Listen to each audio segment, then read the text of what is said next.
Jakiekolwiek zaburzenie tego dźwięku, czy dźwięki niekontrolowane, no to jest w teatrze tragedia.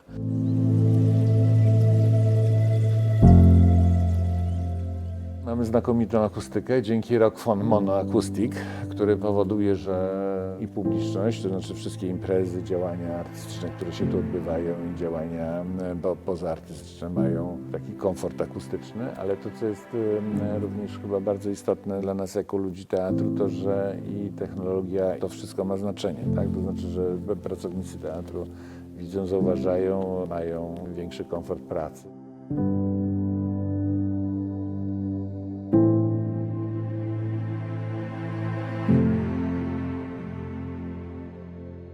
Bo do teatru przychodzimy po to, żeby słyszeć i widzieć.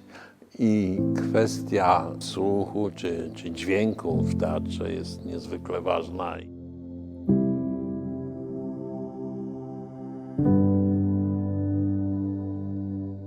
Przez nas zaprojektowane foyer jest sporą przestrzenią, zarówno w sensie swojej wysokości, jak i przestronności w ogóle powierzchni. I zamiarem naszym projektowym, zamiarem inwestora również jest to, żeby to foyer mogło stać się w jakimś sensie współczesną sceną.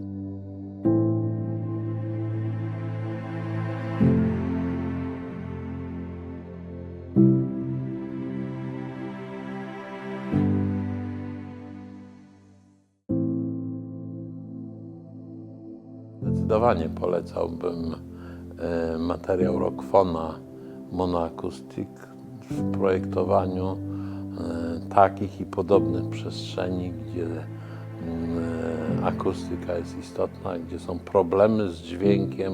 To jest materiał, który umożliwia opanowanie dźwięku, co jest niezwykle istotne w budowaniu przestrzeni.